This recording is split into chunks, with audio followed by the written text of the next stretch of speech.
बिस्मिल्लाहिर्रहमानिर्रहीम, अस्सलाम वालेकुम एंड गुड मॉर्निंग कहेंगे आपको अपने शो में जिसका नाम है सुबह से आगे। मेरा नाम आयशा यूसुफ है। मेरा नाम अना महमद है। आप सबको जुम्मा मुबारक हो। आयशा, मौसम कितना ज़बरदस्त है। आज हम आते हुए देख रहे थे, आजकल हम रोज़ाना ही खैर इस बारे में बात करें।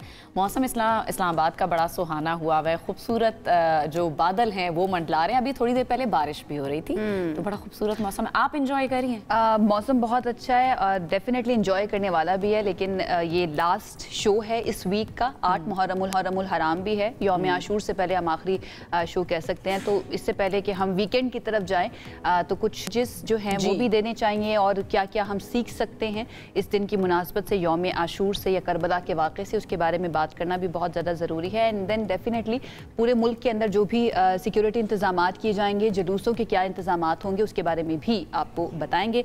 तो यौम आशूर जो है, वाक़या करबला हमें क्या सबक देता है, ये बड़ा ज़रूरी है इसके बारे में बात करना और ये जानना समझने की कोशिश करना आपके लिए, हमारे लिए, कि उस वाक़े के अंदर जो कुर्बानियाँ दी गई वो इस्लाम को बचाने के लिए दी गई।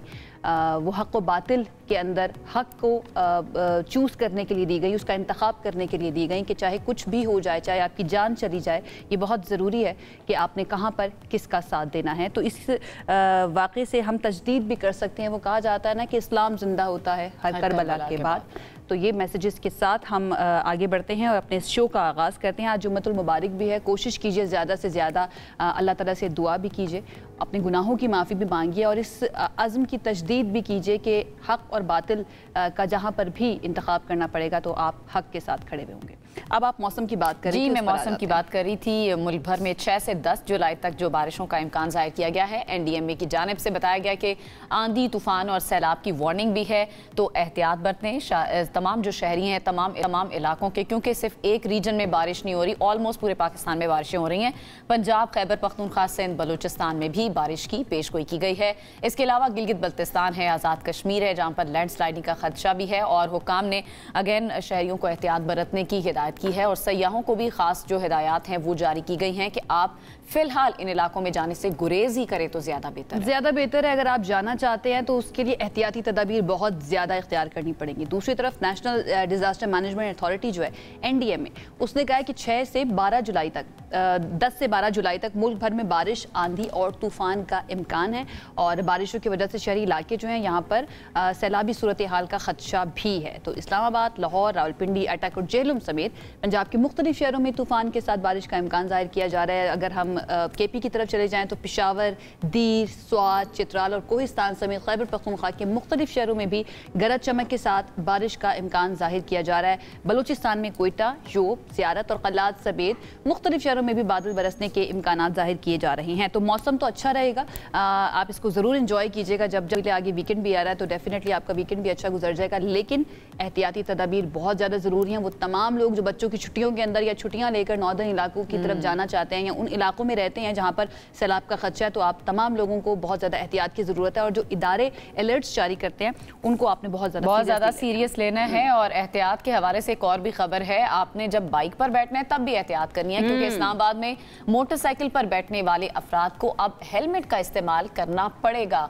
अब वफाकी दारुल हुकूमत में रोड एक्सीडेंट में कीमती जानों का ज़िया हो रहा था। पहले के था हाँ, जो राइड कर रहा है, बाइक चला रहा है, वो तो पहनता था, उसके लिए तो पहले भी SOPs हैं। बट अब जो पीछे बैठने वाला है, 2 लोग हैं अगर, तो दोनों का हेलमेट पहनना लाजमी है। बिल्कुल ऐसे ही, चाहे खातून बैठी है या मर्द बैठा हुआ है पीछे, दोनों को हेलमेट पहनना बहुत ज़्यादा ज़रूरी है। मैं उन लोगों के लिए ज़रा सोच रही हूँ, वो जो बाइकिया करवाते हैं या फिर उनकी कोशिश होती है कि आप रास्ते से किसी को तो 2 हेलमेट रखें ना, आप 2 हेलमेट रखना ज़रूरी है। 2 हेलमेट रखेंगे तो ये बड़ा अच्छा हो जाएगा, लेकिन अगर नहीं रखेंगे तो आपके ऊपर जो है ना कानून का तलाक होगा। इस फैसले का तलाक 2 हफ्ते, ये हमारी सेफ्टी के लिए ना। अगेन लोग देखते हैं कि जहाँ चेक पोस्ट है वहाँ पहन लिया, फिर उतार के साइड पे रख दिया। सीट बेल्ट के हवाले से भी हम इसी तरह का देखते हैं, लेकिन ये आपकी सेफ्टी के लिए, चाहे वो खातून है चाहे वो मर्द है, आप 2 लोग हैं तो आप 2 लोगों को हेलमेट पहनना, और अगर 3 लोग हैं तो मेरे ख्याल से 3 लोगों के लिए मुश्किल नहीं हो जाएगा। मेरे ख्याल से पहले तो बैठना मुश्किल हो जाता है, उसके बाद अगर 3 लोग बैठे हैं तो 3 लोगों का हेलमेट पहनना, और 3 हेलमेट लेके कौन चलेगा, मतलब आई डोंट नो, थोड़ी सी एम्बिग्यूटी है, मुझे ऐसा लगता है थोड़ी सी एम्बिग्यूटी है। लेकिन अगर 2 लोग बैठ रहे हैं ना तो ये बहुत जरूरी है कि आप दोनों ने हेलमेट जरूर पहनना है, अदरवाइज आपके ऊपर जुर्माना हो सकता है। दफा 144 लगी हो तो वैसे ही डबल सवारी पर पाबंदी हो जाती है। अगर लगी तो नॉर्मली तो हम अगर लगी हो तो खैर एहतियात की बात हो रही है तो एक और एहतियात उन लोगों के लिए हम कह लेते हैं कि अगर आपको लगता है कि आपके इर्द गिर्द जो आपके रहने वाले हैं, आपके पड़ोसी हैं, उन्होंने कोई खतरनाक किस्म का जानवर पाला हुआ ना, उसको पालतू बनाया हुआ, तो भाई आपने अपनी हिफाजत खुद ही करनी है। क्योंकि लाहौर से एक वाकया रिपोर्ट हम कर रहे हैं और सुबह से ही आप डिफरेंट टीवी चैनल्स पर भी देख रहे होंगे और सोशल मीडिया पर भी देख रहे होंगे, जहाँ पर शेर ने हमला कर दिया जिसमें 2 बच्चे और एक खातून जो है ना वो बुरी तरह से जख्मी हो गए हैं। जौहर टाउन में ये वाकया पेश आया और पुलिस ने अब मुकदमा भी दर्ज कर दिया। Just look at the footage. मैं अभी अनम से यही बात कर रही थी कि जस्ट इमेजिन अगर आप कहीं पर जा रहे हैं, अचानक से शेर आपको ना शहरों के सड़कों के ऊपर घूमता हुआ नजर आए तो फिर क्या करें? अनम कही थी वैसे मैं भाग जाऊंगी। ऑफ कोर्स दौड़े लग जाएंगी। मैं आयशा को कह रही थी मैं तो कुत्ते से डर जाती हूँ, शेर आ जाए तो फिर क्या ही, मैं इमेजिन भी नहीं कर सकती उस वक्त क्या हालत होगी। लेकिन बहरहाल वो लोग जो अपने घरों में शेर पालते हैं या रखते हैं, अगर आपके पास लाइसेंस भी है तो फिर भी आपको एहतियात करनी है। आप दूसरों की जिंदगियों को खतरे में नहीं डाल सकते। आप बाकायदा तौर पर उसकी हिफाजत करें, उसके लिए जो SOPs हैं, हिफाजती इकदाम हैं वो जरूर करें ताकि दूसरों की जान को खतरा ना हो सके। आई डोंट नो अब FIR वगैरह हुई है इन पे या जो मालिकान है। ये जो जंगली जानवर है ना, इनको अपने घरों के अंदर पालने का लाइसेंस मिलता भी है या नहीं मिलता, लेकिन वाइल्ड लाइफ के इदारे जो हैं, जानवरों को रेस्क्यू करने वाले इदारे जो हैं, वो डेफिनेटली अब सामने आएंगे और उनसे सवाल भी किया जाना चाहिए कि आखिर ऐसे लोग जो हैं जिनको ये इस तरह के शौक होते हैं, खतरनाक शौक, जंगली जानवरों को अपने घर में पालने के शौक, उनको ये लाइसेंस कैसे मिल जाता है या इतनी आसानी से वो कैसे इन जानवरों को अपने घरों में शेर ने जख्मी भी किया है कुछ लोगों को और वो अब लेट्स सी कि क्या होता है, इसके इस बारे में क्या किया जाता है। मुकदमा तो दर्ज कर लिया गया, मुकदमा डेफिनेटली जो मालिक है उसके अगेंस्ट दर्ज किया गया है। होना क्या है या इससे पहले जो इस तरह के वाकयात, क्योंकि ये पहला वाकया नहीं है, इससे पहले भी वाकयात हो चुके हैं, उनके खिलाफ क्या किया जा सकता है? इसको तो खुद डर जाना चाहिए शेर से। वैसे इसने शेर को पाला हुआ है, मुझे समझ नहीं आ रही कि इसको इजाजत और होना भी चाहिए। देखें 2 लोग, मेरे ख्याल से 2 या 3 लोग हैं जिनको जख्मी किया है, बच्चा भी था, खातून भी थी, तो दूसरों की जिंदगियों को खतरे में डाला है। बाकायदा तौर पर इस पर FIR भी हो गई है, अरेस्ट भी हो गया है और एहतियाती तदाबीर जरूरी है। मुझे तो वैसे आयशा इस शौक की समझ नहीं आती। ठीक है, आप पेट्स जरूर रखें अपने घरों में, कुत्ता रखें, बिल्ली रखें, दूसरे पेट्स हैं वो रखें, लेकिन शेर और टाइगर या जंगली जानवरों को रखने का क्या शौक है? समझ नहीं आती, कोई तुक नहीं बनती है। लेकिन सिर्फ अरेस्ट नहीं किया जाना चाहिए बल्कि सजा भी होनी चाहिए, सो दैट आगे देखने वाले जो है ना, जिनको ये शौक दिल में नए नए उठ रहे हैं, उनको पता चले भाई इतना आसान नहीं है ये इंटरेस्टिंग स्टोरी थी, हमने सोचा आपके साथ शेयर करें। एक और बहुत ही इंटरेस्टिंग स्टोरी है और सिर्फ पाकिस्तान के लोगों के लिए नहीं है बल्कि दुनिया भर के उन तमाम लोगों के लिए है ये स्टोरी जो चाहते हैं कि उनके नए बाल उगाएं या जिनके सर पे बाल नहीं है, पहले बाल होते थे और अब खत्म हो चुके हैं और वो तो उम्मीद छोड़े बैठे थे, लेकिन अब ये उम्मीद की नई किरण है उन लोगों के लिए कि आपके बाल दोबारा से उग सकते हैं और गंजपन जो है ना वो खत्म हो सकता है। अनम प्लीज खुशखबरी ऐसा है, अब कह तो यही खबर तो वैसे आ रही है क्योंकि महंगे हेयर ट्रांसप्लांट की अब छुट्टी होने वाली है। अमेरिका ने कुदरती बाल उगाने वाला लोशन तैयार कर लिया, जी हाँ, जिससे नौजवान मर्दों खवातीन के कुदरती बाल उगना शुरू हो गए हैं। पहले लोगों को बड़ा मसला होता था, अगर ट्रांसप्लांट का तो ऑप्शन अगेन वो था ही, लेकिन वो एक मुश्किल प्रोसीजर है, उस तरफ सब लोग नहीं जा सकते थे। लेकिन अब अगर लोशन है, लोशन तो आप लगाएं और बाल उगाएं, कितना आसान हो गया है। आसान तो हो गया, लेकिन मैं तो तब तक यकीन नहीं करूंगी जब तक मेरे सामने अगर कोई शख्स ऐसा है ना जिसके सर पे बाल नहीं है और ये लोशन लगाने के बाद कुछ अरसे बाद उसके बाल निकल आते हैं, फिर मैं समझूंगी कि हाँ वाकई में कुछ ना कुछ हो रहा है। लेकिन अभी तक तो ये too good to be true वाली सिचुएशन लग रही है और अगर ऐसा हो जाता है तो जो कंपनी इसको लॉन्च करेगी, मैं बता रही हूँ उसके बारे नहीं आ रहे होने वाले हैं। फिर पूरी दुनिया में हमें गंजे मैं खुद भी मंगवाऊंगी, ये मैं हाथ खड़ा करके कह रही हूँ। जो भी क्या जरूरत है? अच्छा, मैं बाल लंबे करना चाहती हूँ अपने, आपको क्या मसला है? अच्छा, मतलब अगर मैं बाल लंबे कर लूंगी, थोड़े जुल्फे यूं करके लहराऊंगी तो क्या हो जाएगा? घने भी करना चाहती हूँ। तो यूनिवर्सिटी ऑफ कैलिफोर्निया और लॉस एंजलिस के साइंसदान जो हैं वो एक ऐसा मॉलिक्यूल दरियाफ्त कर चुके हैं जो बालों को दोबारा उगा सकता है या उनको मदद कर सकता है। उन्होंने एक ऐसा लोशन तैयार कर लिया है जिसकी मदद से मजबूत बाल दोबारा से उग सकते हैं। अब देखिए मुझे मजबूत भी करने वाले, क्योंकि मेरे बाल बहुत वीक हैं, तो ये बड़ा आजकल हम सबका ही मसला है ना। हाँ, जितना हम स्ट्रेट किया करें ना बालों में ब्लो ड्राई, स्ट्रेटनर और इस तरह के, इसके अलावा जो प्रोडक्ट्स इस्तेमाल होती हैं उसकी वजह से हमारे बाल बहुत ज्यादा खराब हो जाते हैं। बहरहाल जी, आगे बढ़ जाते हैं। एक और बड़ी इंटरेस्टिंग स्टोरी है हमारे पास, रावलपिंडी पुलिस ने। इंटरेस्टिंग, ये बहुत इंटरेस्टिंग है क्योंकि जब ये स्टोरी मैंने पढ़ी और सोचा कि हम इसको शेयर करते हैं अपने नाज़रीन के साथ, मैंने बाकायदा जाके ना गूगल किया कि वाकई में ये सच भी है, लीगल है कि नहीं है कि रावलपिंडी पुलिस ने 300 रुपए मालियत की निस्वार चोरी होने का मुकदमा दर्ज कर लिया है और अब तफ्तीश जो है ना वो भी शुरू कर दिया कि भाई इसको चोरी किसने किया था। एंड लिटरली अनम, मैंने जब ये खबर देखी ना तो मैंने जाके पहले इसको गूगल किया कि क्या पाकिस्तान में निस्वार जो है वो लीगल है, क्या आपको रिजल्ट मिले? गूगल के मुताबिक लीगल है। लीगल है, अच्छा चले। हाँ। इसीलिए फिर मुकदमा भी हो गया ना, फौरन पुलिस ने चोरी का मुकदमा दर्ज कर लिया है और फ्री रजिस्ट्रेशन के तहत 15 कॉल मौसूल होने के बाद ये मुकदमा दर्ज किया है और निस्वार चोरी का वाकया ढोक बनारस में पेश आया और इसका मुकदमा थाना रेस कोर्स में दर्ज किया गया। 300 रुपए इसकी मालियत थी। 300 रुपए मालियत थी। अब देखिए उसके लिए उसकी तो वो मता होगी ना कि उसने निस्वार खरीदी, 300 रुपए इकट्ठे किए होंगे और उसके बाद वो उसकी निस्वार का चोरी हो जाना। अब मुझे ये समझ नहीं आ रही कि पुलिस जो है वो तहकीकात कैसे करेगी, वो ट्रेल जो है ना सबूतों की वो कहाँ से ढूंढेगी, कैसे कैसे जाके ना वो शवाहिद इकट्ठे करेगी और उसके बाद हो सकता है कोई गवाह भी मिल जाए उनको। मैं इस पे एक चीज सोच रही थी, बहुत सारे ऐसे केसेस होते हैं जो लोग पुलिस स्टेशन का चक्कर लगाते रहते हैं, जो बड़े केसेस होते हैं वहां पर सुनवाई नहीं होती और 300 रुपए का मुकदमा। खैर बहरहाल इंसाफ होना चाहिए। मुझे लगता है कि पुलिस जो है ना उसने भी बड़े इंटरेस्टिंगली और ना अजराह मजाक के इस मुकदमे को दर्ज किया होगा। खैर जी, अगर हम निस्वार की बात करें तो ये और इस तरह की जितनी भी चीज़ें होती हैं वो आपके लिए नुकसानदेह भी बहुत ज़्यादा होती हैं और उसकी वजह से समटाइम्स ऐसी ऐसी बीमारियां आपको हो जाती हैं जिनसे निकलना बड़ा मुश्किल हो जाता है। तो अगली स्टोरी भी एक बीमारी के बारे में है जो कहीं ना कहीं इन चीज़ों से रिलेटेड भी होती है। कैंसर दुनिया भर में तेजी से फैलने वाला एक ऐसा मर्ज है जो हर साल लाखों अमवात का बाइस बनता है।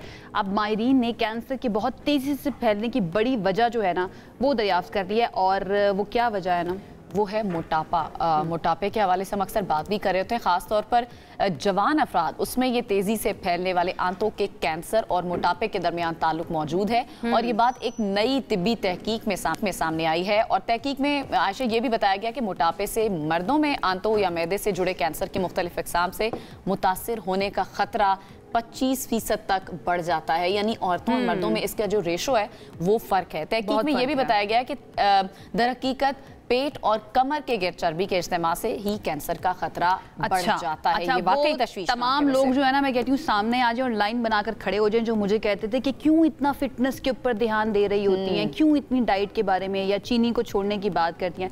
भाई जस्ट लुक एट दिस खबर, इस खबर को देखें कि भाई अगर आप ओबीस है ना, आप मोटे हैं तो आपका कैंसर का खतरा बढ़ जाता है। तो इट इज़ वेरी इंपॉर्टेंट कि आपने अपनी फिटनेस पर ध्यान देना है। आप अगर डाइट को बहुत ज़्यादा नहीं भी देख रहे हैं, वैसे तो देखना चाहिए, इसमें कोई शक नहीं है, तो एक्सरसाइज या कोई फिजिकल एक्टिविटी आपकी लाइफस्टाइल के अंदर लाजमी होनी चाहिए।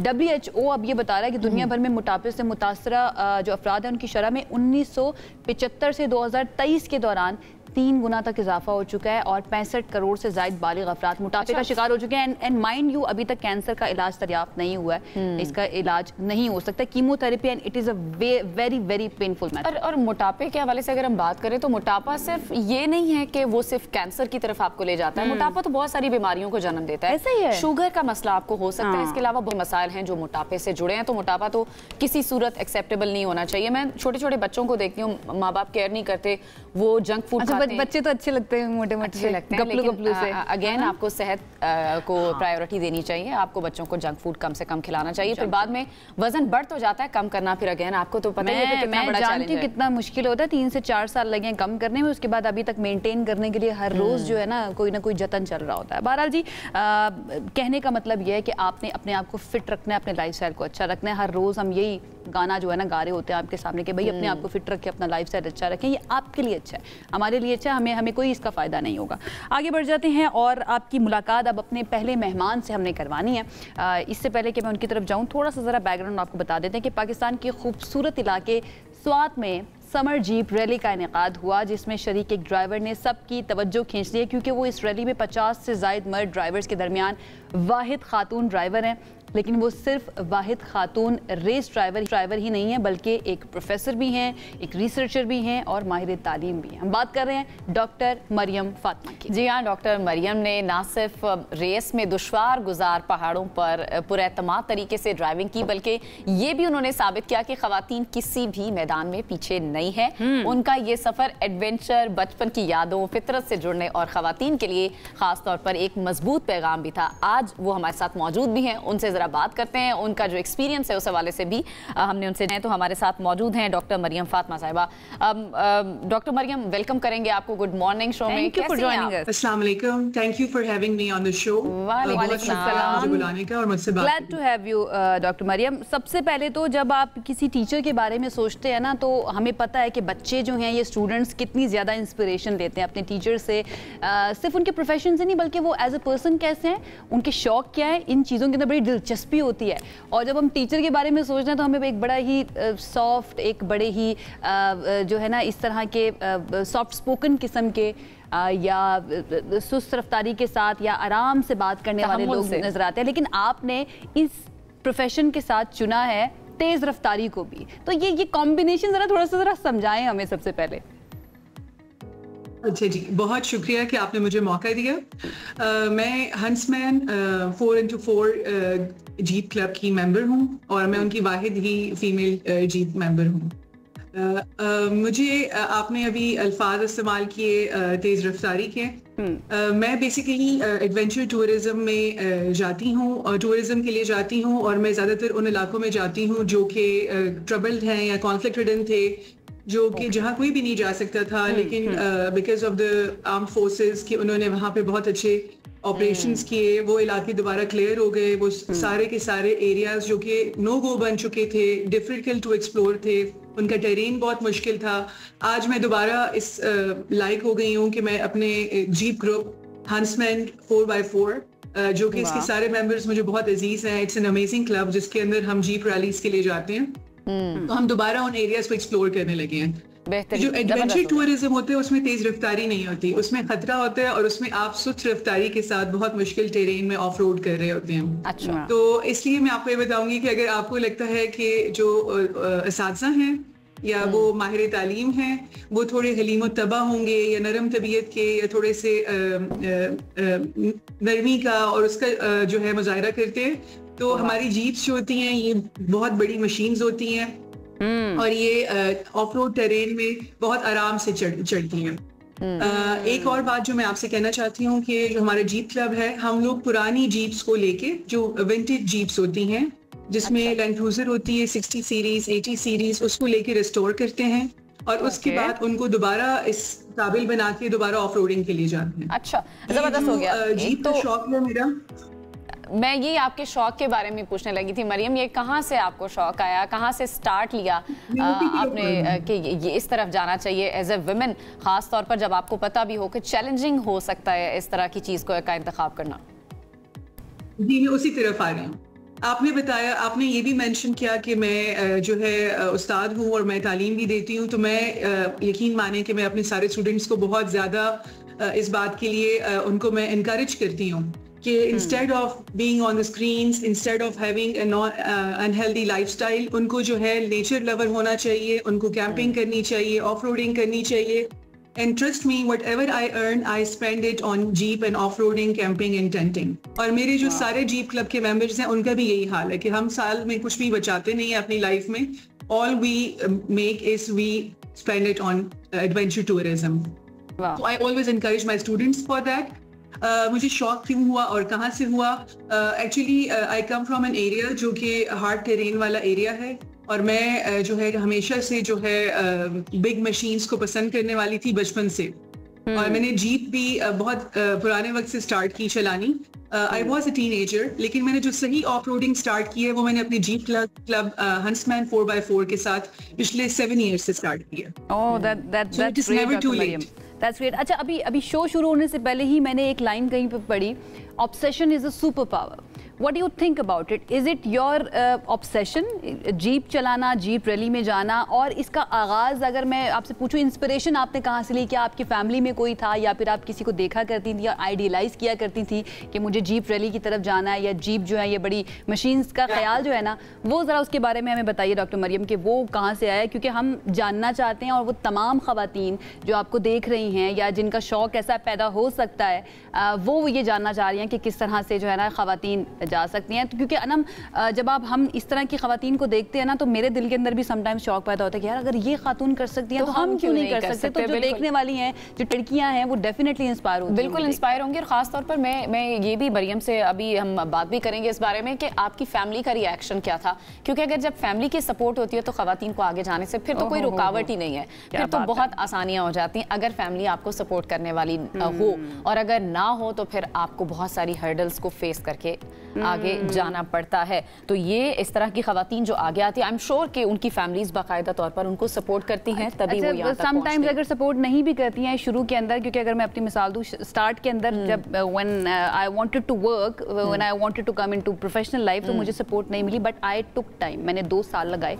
2 साल में मैंने अपने पेरेंट्स को कन्विंस किया अच्छे तरीके से, लड़ाई झगड़ा करके नहीं, but now they are okay, उनको समझ आ गया, and I am the first one in my family a woman. अब वो आपकी एग्जांपल देते होंगे, फैमिलीज में आपकी मिसालें दी जाती हैं, तो इसी तरह के चैलेंजेस और भी खवातीन को पेश आते हैं। आपसे मिलकर बहुत अच्छा लगा डॉक्टर मरियम, आप डेफिनेटली एक इंस्पिरेशन है तमाम देखने वाली खवातीन के लिए, क्योंकि एक ऐसा शोबा या एक ऐसा शौक जिसके अंदर हमें ज़्यादातर मर्द हजरात नजर आते हैं, खवातीन बहुत कम नजर आती है, उसके अंदर जाना, अपना नाम बनाना एंड देन दूसरों को इंस्पायर भी करना, ये एक बहुत बड़ी अचीवमेंट है। बहुत शुक्रिया आपका। प्रोफेसर भी ज़ाहिर बच्चे आपको देखते हैं तो उनको इंस्पायर कर रही हैं, तो बिल्कुल समटाइम्स हमारे लाइफ में ऐसे फेजेस भी आ जाते हैं कि जहाँ हमें लगता है कि नहीं इससे आगे नहीं जाना या बहुत मुश्किल लग रहा है, लेकिन ऐसी खवातीन रोल मॉडल हैं और नाम रोशन करिए। नहीं होना है, ग्रोथ जो है ना वो देखते रहना है कि आपने ग्रो किस तरह से करना है, क्योंकि जहां पर आप रुक जाएंगे वहां पर कहा जाता है कि एक तरह से मौत हो जाती है। एक ब्रेक की तरफ जाते हैं इस ख्याल के साथ, वापस आएंगे, मजीद बात करेंगे, साथ रहिए। ओके जी, वेलकम बैक। अब जो हमारा सेगमेंट है वो पाकिस्तान के बासलाहियत तलबा के लिए है, जिन्होंने एक बार फिर दुनिया को ये बावर करा दिया है कि अगर हिम्मत, इल्म, विजन और हौसला हो तो कामयाबी सिर्फ ख्वाब नहीं बल्कि हकीकत का रूप भी धार सकती है। फिलिपीन में मुनाकिद होने वाले एशिया पैसिफिक सोल्यूशन चैलेंज 2025 में पाकिस्तानी तलबा की टीम जियो जेमा ने पहली ज़बरदस्त कारकर्दगी दिखाते हुए नुमाया एजाज अपने नाम किया और पोजीशन होल्डर रहे। बिल्कुल, इस टीम ने मसनूई जहानत यानी कि AI सैटेलाइट इमेजरी और जेमिनाई API को इस्तेमाल करते हुए एक ऐसा जदीद सिस्टम तैयार किया है जो कुदरती आफात से मुतासरा इलाकों के लिए इब्तदाई अलर्ट की बात करने, खतरे का तज्जिए की बात करने और जान बचाने वाली मालूमात भी फराहम करता है। अब इससे पहले कि मैं उनकी तरफ जाऊं, मैंने उनसे डिस्कस किया कि मुझे इसके बारे में बताएं, क्योंकि एक ले मैन के लिए इस तरह की इन्फॉर्मेशन जो है ना वो ईजी नहीं होता है ग्रास्प करना। तो उन्होंने मुझे बताया कि ये बहुत ही प्रेस्टिजियस गूगल टूर्नामेंट है जिसमें AI सोल्यूशंस के ऊपर बात की जाती है और दुनिया भर से नहीं, एशिया से तकरीबन 750 टीम्स ने इसमें हिस्सा लिया था, जिसमें से टॉप 10 सेलेक्ट हुई और टॉप 10 में इन्होंने ये जीत लिया है टूर्नामेंट। तो हमारे साथ आज मौजूद हैं। आपको पता है कि कोई पाकिस्तान का नाम रोशन करे और हमारे इस शो का ना बने, ऐसा तो पॉसिबल नहीं। हमारे साथ अहमद इकबाल और उनकी को लीड हंजला बिन यूनुस आज दोनों स्टूडियोज के अंदर मौजूद हैं। इनको वेलकम करेंगे। बहुत शुक्रिया आप दोनों का हमें ज्वाइन करने के लिए। अस्सलाम वालेकुम, बहुत बहुत मुबारक हो। We are so proud of you, माशाल्लाह। Thank you. कैसे हैं आप? बस जी अभी स्टिल सोकिंग इट इन। हम मनीला से आए हैं, अल्हम्दुलिल्लाह से अपना पाकिस्तान के लिए हम जीते हैं best AI solution in Asia and वहाँ पे हम जब मेन स्टेज पे थे तो प्राउडली हमने पाकिस्तान फ्लैग को लहराया एंड बहुत सारा इंटरेस्ट हमने वहाँ पे गैदर किया। ऑफ कोर्स ये एक सैटेलाइट इमेजरी के ऊपर हमने एक ChatGPT बनाया है जो ओपन सोर्स है। इसकी बहुत सारे एप्लीकेशंस हैं, चाहे वो एग्रीकल्चर से हो या डिज़ास्टर मैनेजमेंट के लिए हो। तो we're just very very excited जी। अच्छा, कितने ममालिक थे, कितनी टीम्स थी जिनके साथ आपने कम्पीट किया? कैसा रहा आपका जर्नी और यहाँ तक पहुँचने का पूरा ओवरऑल जो सफ़र है वो बताएं हमें। वहाँ पे जी तकरीबन ये एशिया पैसिफिक रीजन में 12 कंट्रीज़ से हमने कम्पीट किया। तो इस प्रेस्टिजियस टूर्नामेंट में गूगल सोल्यूशन चैलेंज में तकरीबन 3000 पार्टिसिपेंट्स थे, मोर देन 750 टीम्स थी। तो उसमें से हमारी सोल्यूशन टॉप 10 फाइनल्स में आए and then eventually we won this tournament best AI use case. ये टीम बेस्ड था या इंडिविजुअल्स भी इसके अंदर मौजूद? So this was a team based, जैसे Hanzala is my co lead, 2 और स्टूडेंट्स हैं हमारी टोटल 4 की टीम है। ठीक है। And we led this effort और again we are just very proud कि हम पाकिस्तान को इंटरनेशनली हमने रिप्रेजेंट किया। जी हमें भी बहुत ज़्यादा फ़ख्र है आप दोनों पर। हंजला, आपका एक्सपीरियंस ज़रा आप बताएं कैसा रहा अभी तक? हमारी तो थ्रू आउट दी जर्नी हमारी काफ़ी अच्छी थी, क्योंकि हम ये सब मैनिफेस्ट करते थे आज से 1-2 साल पहले। मैं और अहमद ना, हमारा शुरू से था कि लाइक मेक समथिंग, कुछ जो प्राउड मोमेंट सब के लिए और हमारे लिए हो। तो यस, हमारी जर्नी का बिल्कुल स्टार्टिंग पॉइंट एक रिसर्च ग्रांट था जो हमने सिक्योर किया, वो इटसेल्फ एक बड़ी अचीवमेंट थी। तो आफ्टर अ रिसर्च ग्रांट फिर ये सोल्यूशन चैलेंज एक और फाइनल सोल्यूशन हमने जो डेवलप किया है जियोजेमा, इस सोल्यूशन चैलेंज को कम्पीट करना और फाइनली विन करना एक टोटली प्राउड मोमेंट है। और जब आपको पता चलता है कि आपका सोल्यूशन पूरे एशिया में नंबर 1 पे है, कैसी फीलिंग्स थी उस वक्त? क्या फीलिंग्स? वो मोमेंट था और बस पता चल गया था कि जो हमारी 2 साल की या पिछले सालों की मेहनत है वो हमें रंग ला गई, वो हमारे स्टेज पे हमें नजर आ रही है। ये होता है ना कि जैसे जितने भी आपकी तरह के रिसर्चर या इस पे काम करने वाले लोग होते हैं, वो कहते हैं कि कुछ ऐसा करके जाएं जो लोगों की जिंदगियों के अंदर आसानी पैदा करे। इसी के साथ आगे बढ़े थे, इंस्पिरेशन कहाँ से लिए, एंड देन इस प्रोजेक्ट के बारे में भी, जियोजेमा के बारे में बताएं, ये कैसे सोसाइटी के अंदर बेटरमेंट के लिए काम करेगा? देखें, ये जो हमने कंपटीशन जीता, ये थ्रू आउट द जर्नी जो हमारी रही है FIP की, ये सिर्फ हमारे लिए नहीं था। हमने एक पैराडाइम शिफ्ट लाया या स्टूडेंट्स को टाइम टू टाइम मोटिवेट किया है कि इट इज़ पॉसिबल कि आपके FIPs आपके कैरियर चेंज कर सकते हैं। और जियोजेमा इटसेल्फ अगर बात करें तो हमारा मेन पर्पस था कि हम जो सैटेलाइट डाटा है या जियो स्पेशल टेक्नोलॉजी जिसको हम कहते हैं, इसका सोसाइटल इम्पैक्ट अच्छे तरीके से लोगों को प्रोवाइड किया जाए, क्योंकि हम जैसे टेक्निकल एक्सपर्ट्स के लिए ये लिमिटेड ना हो। एक नॉर्मल फार्मर, एक कॉमन कम्युनिटी, एक policy maker, easy to use, सब के लिए एक्सेसिबल हो, वायबल हो, उसके लिए अवेलेबल हो। और दैट्स वाई यही मोटिवेशन थी जो कि हमने इस प्रोजेक्ट को इनोवेट किया कि जो करंट लेटेस्ट इस्टेब्लिशमेंट या टेक्नोलॉजीज़ हैं या लार्ज लैंग्वेज मॉडल्स या ChatGPT तरह के जो मॉडल्स हैं, इनको क्यों ना हम अपनी फील्ड में या अपने डाटा के साथ फ्यूज़ करें और एक ऐसा सोल्यूशन बनाएंगे जस्ट लाइक आप ChatGPT से क्वेश्चन आंसर करते हैं। तो हम ट्रस्ट मी, इतनी मुझे खुशी हो रही है ये सुन के, क्योंकि कल ही हमने एक सेगमेंट किया है कि AI का गलत इस्तेमाल एंड देन AI जो है ना वो किस तरह से आपके दिमाग को कुंद बना रही है और इसका सही इस्तेमाल कितना ज़्यादा ज़रूरी है। एंड देन आज ही आप लोग आए और हमें बता भी रहे हैं कि ये है सही इस्तेमाल अगर आप AI का करना चाहते हैं कि सोसाइटी के अंदर चीज़ें बेहतर कैसे हो सकती हैं आपकी, अगर आप मेहनत करें, कोशिश करें, एंड देन अगर आपका काम अच्छा है तो दुनिया भर में उसको रिकग्नाइज भी किया जाता है। अहमद, आप बताइएगा आपकी जर्नी जो है, मैं चाहूँगी थोड़ा सा ज़रा पर्सनल लेवल पर आ जाते हैं। जर्नी कहाँ से शुरू हुई थी और देन AI के अंदर किस तरह से आपने सोचा कि I have to be obsessed, आप उससे ऑब्सेस कैसे हो गए? जी देखिए, हमारी जर्नी जो स्टार्ट हुई थी of course institute of space technology में, हम दोनों इकट्ठे ही साथ वी मेट। हम 3rd सेमेस्टर से, अभी हम फाइनल सेमेस्टर में 1 महीने बाद हम ग्रेजुएट करने जा रहे हैं, इंडस्ट्री ज्वाइन करने जा रहे हैं। हमारी जर्नी इकट्ठे ही हम प्रोजेक्ट्स हमने स्टार्ट किया।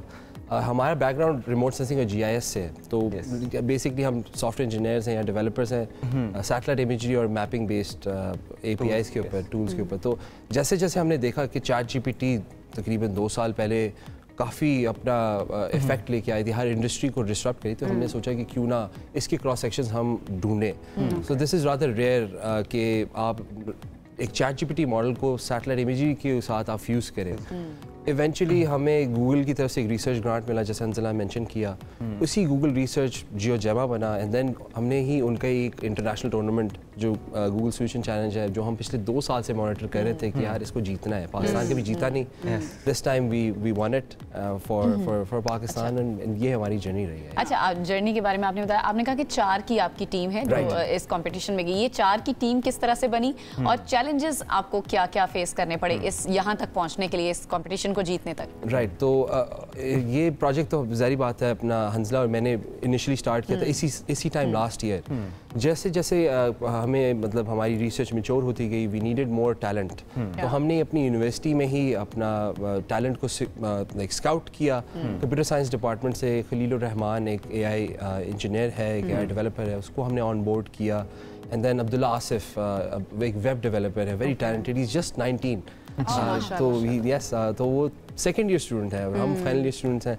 तो उनको हमने ऑन बोर्ड किया। ऑफ कोर्स हमारी रिक्वायरमेंट थी कि फॉर दिस टूर्नामेंट हमें 4 इंडिविजुअल्स की ज़रूरत थी। तो हमने अगेन टैलेंट मौजूद है जी, they understood the vision, they understood कि this is a Google research. Exactly, वो ज़रा नम हो तो ये मिट्टी बड़ी ज़रख़ीस है साकी। पाकिस्तान के अंदर टैलेंट हर जगह पर मौजूद है, इसमें तो कोई शक नहीं है। और जब आपने सोचा कि आपने इसके अंदर हिस्सा लेना है इस टूर्नामेंट के अंदर, उसके बारे में ज़रा बताइए। ये आप खुद से अप्लाई करते हैं एंड देन उसके पीछे जो सारे फंड्स इन्वॉल्व होते हैं, आपका उस टूर्नामेंट तक जाना, वो क्या सारी जर्नी होती है? तो ये हमारी जो रिक्वायरमेंट थी, ऑफ कोर्स हमने एक प्रोटोटाइप बनाना था जो हमने बड़े सक्सेसफुली उसको डिलीवर भी किया।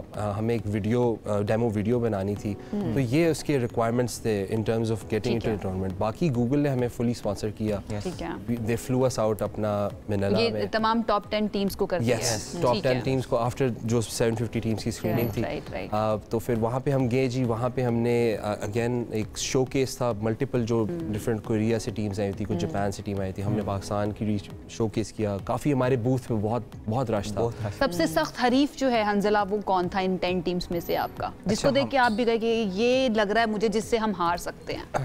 वैसे ट्रांसपेरेंट रहूँ, हमारा जो अपना सोल्यूशन था ना वो स्टैंड आउट करता था based on the research grant जो हमने सिक्योर किया था, और based on the generative AI और जियो स्पेशियल इंटरसेक्शन, क्योंकि इस तरह का क्रॉस सेक्शन आपको या प्रोडक्ट्स इस तरह के आपको मार्केट में मिलते ही नहीं, तो ये एक इनोवेशन थी। और दूसरी बात ये थी कि अगर इन केस जो थोड़ा सा हमें लगा था वो कोरिया की एक टीम थी, आई थिंक मेडिक्योर, क्या नाम था, मेडिकेयर, वो बेसिकली एक आप समझ लें कि एक एम्बुलेंस राउटिंग सिस्टम था। इट वाज वेरी इनोवेटिव, वो भी काफी डिसरप्टिव था हेल्थ केयर सेक्टर में।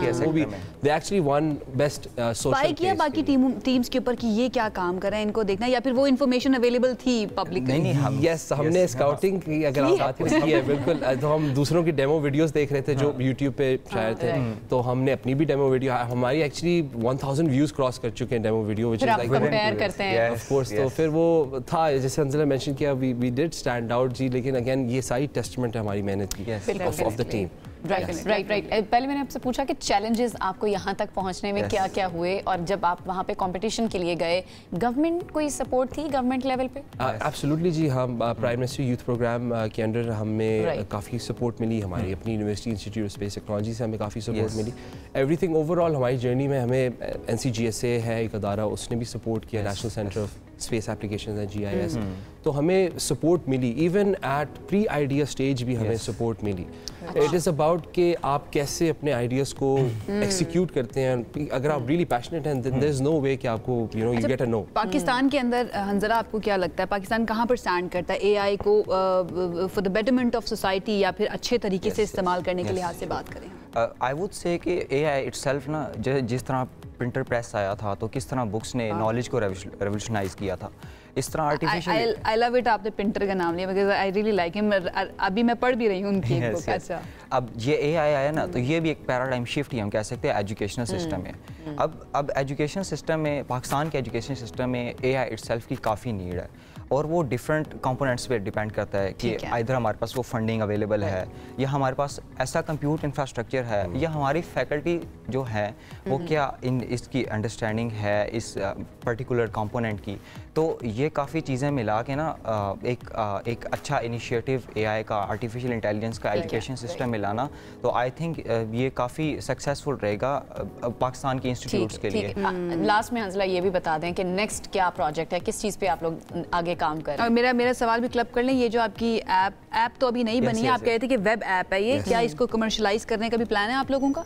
यस, तो ये वेब एप्लीकेशन एक ओपन सोर्स इनिशिएटिव है, तो हम ऑलरेडी काफ़ी अदारों के साथ कोलैबोरेट कर रहे हैं, जैसे national disaster management authority and so on. Basically it is highly customisable, चाहे वो एग्रीकल्चर हो, चाहे वो नेशनल डिजास्टर मैनेजमेंट हो।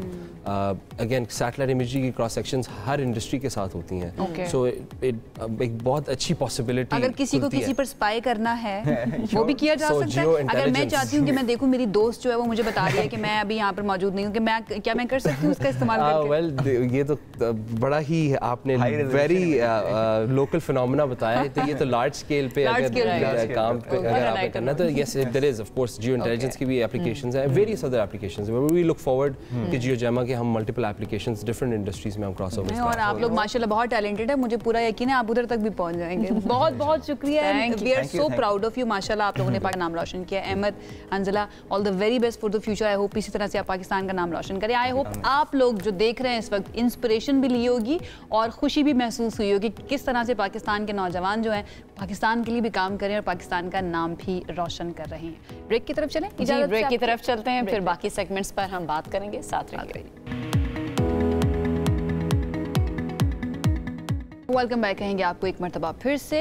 यौम आशूर से पहले मुल्क भर में आज़ादारी जलूस, मजालिस और दीगर मजहबी इज्तिमात जो हैं उनकी तैयारियां ज़ोरों शोर से जारी हैं। ये दिन न सिर्फ रूहानी अहमियत का हामिल है बल्कि सिक्योरिटी के तनाजुर में अगर हम बात करें तो रियासती इदारों के लिए भी एक बड़ा इम्तहान अक्सर साबित होता है। अगर हम माजी में देखें तो हमें इस तरह के कुछ अनफॉर्चुनेट इंसिडेंट्स जो हैं वो देखने को मिले थे, जिसके बाद हमारे सिक्योरिटी के इदारे जो हैं वो बहुत ज़्यादा अलर्ट हो जाते हैं।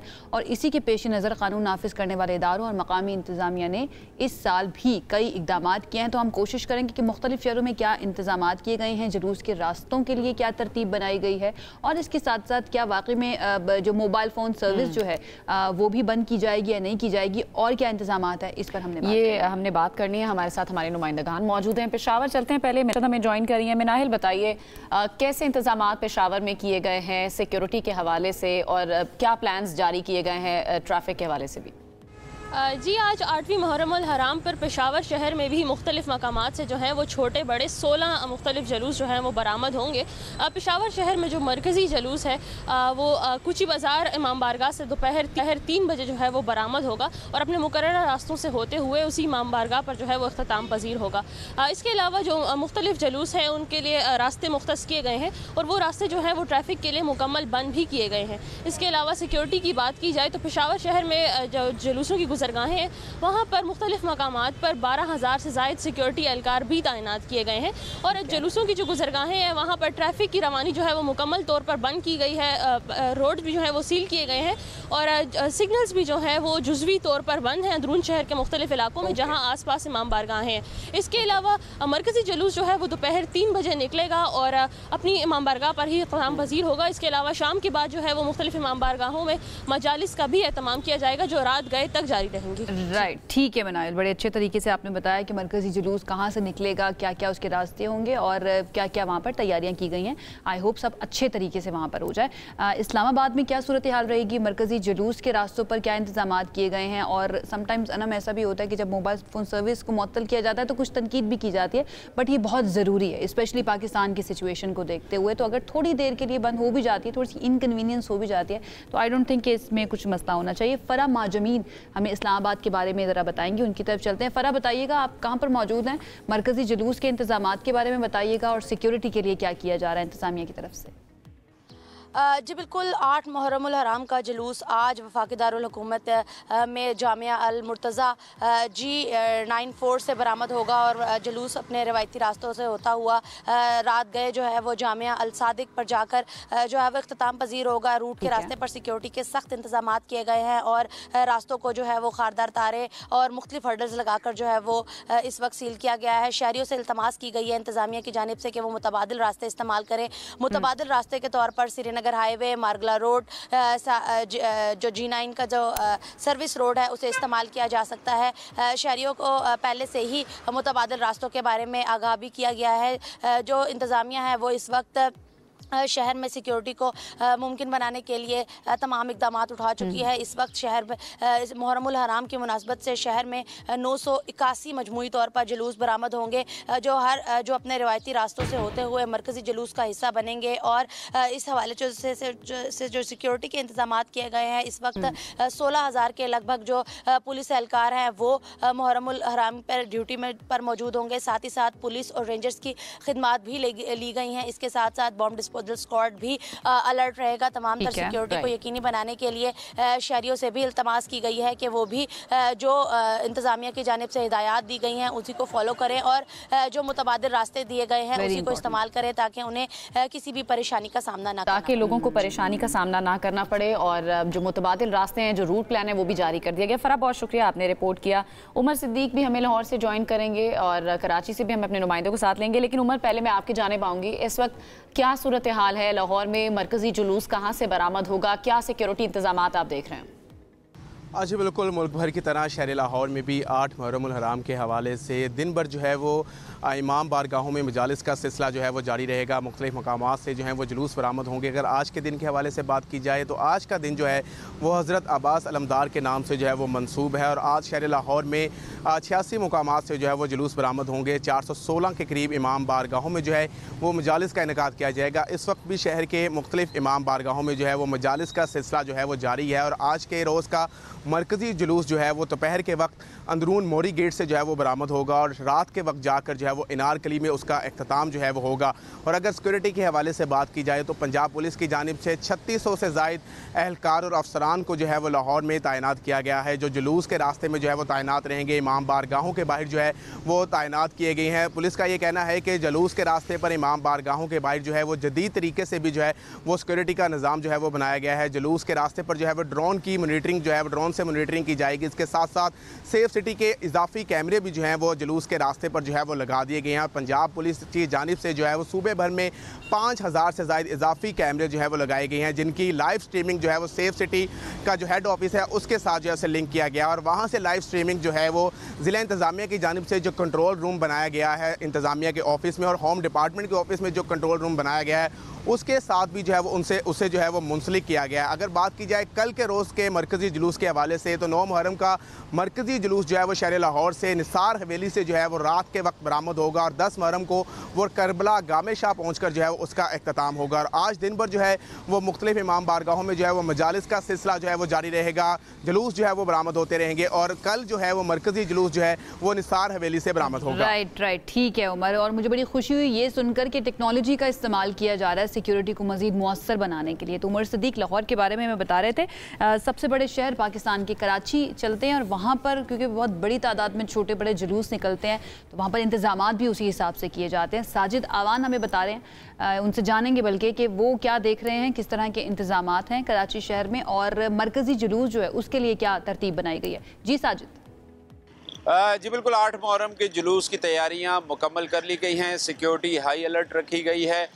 जुलूस के जो मरकज़ी जुलूस है वो निश्तर पार्क से बरामद होगा और एम.ए. जिन्ना रोड से होता हुआ सदर और वहाँ से जूना मार्केट से होता हुआ यहाँ पर हुसैनियन ईरानियन खारादर में इक़ाम पजीर होगा।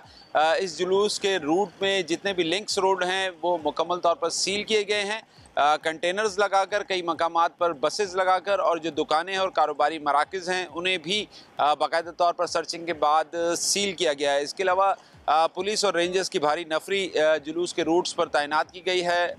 छतों पर भी पुलिस एहलकार जो है वो तैनात किए जाएंगे और इसके अलावा हेलीकॉप्टर से जो है वो जुलूस की निगरानी भी की जाएगी, CCTV कैमरा से मॉनिटरिंग की जाएगी इस पूरे जुलूस की।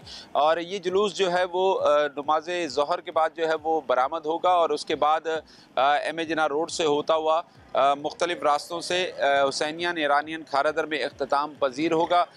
इस वक्त जो यहाँ पर डिप्टी कमिश्नर साउथ हैं, ईस्ट हैं और जितने भी पुलिस अफसरान हैं वो तमाम स्टैंड बाई हैं और इस वक्त हम देख रहे हैं कि वो जुलूस के रूट्स का सर्वे भी कर रहे हैं, जायज़ा भी ले रहे हैं और उसके साथ साथ इंस्ट्रक्शन भी अपने अफसरान को दिए जा रहे हैं। इस वक्त मेरे कैमरा पर्सन दिखाएंगे कि इस वक्त मैं जिस मकाम मौजूद हूँ ये वो इख्तिताम का रास्ता है जहाँ पर हुसैनियन ईरानियन इमाम बारगाह है और इसके साथ ये जो रूट्स हैं इन्हें कंटेनर लगाकर जो लिंक्स रोड हैं वो बंद किया गया है। इसके अलावा इस रूट पर जितने भी कारोबारी मराकज़ हैं उन्हें सील किया गया है, पुलिस एहलकार जो हैं वो तैनात हैं। अब ज़ोहर के बाद जब ये जुलूस बरामद होगा तो उस वक्त हम यहाँ पर जितने भी कुछ लिंक्स रोड इस वक्त शहरियों के लिए खुले में सब, क्योंकि सिविल अस्पताल का रास्ता भी एम.ए. जिन्ना रोड से होता हुआ ही है जिसकी वजह से जो एमरजेंसी पेशेंट है वो वहाँ से जा रहे हैं। लेकिन जब ये रूट्स बंद हो जाएंगे उसके बाद मुतबादिल ट्रैफिक पुलिस की जानिब से रास्ते जो हैं वो दिए गए हैं जहाँ पर ट्रैफिक पुलिस एहलकार तैनात रहेंगे शहरियों की रहनुमाई के लिए। जी ठीक है साजिद, बहुत बहुत शुक्रिया। आप कराची की जो सारी सूरत हाल है सिक्योरिटी प्लान के हवाले से बता रहे थे, बहुत शुक्रिया आपने रिपोर्ट किया। आगे कुछ मज़ीद तफसीलात की जानिब चलते हैं, मज़ीद ख़बरों की जानिब चलते हैं जो आपको बतानी ज़रूरी है। वो है रूस और अफ़गानिस्तान।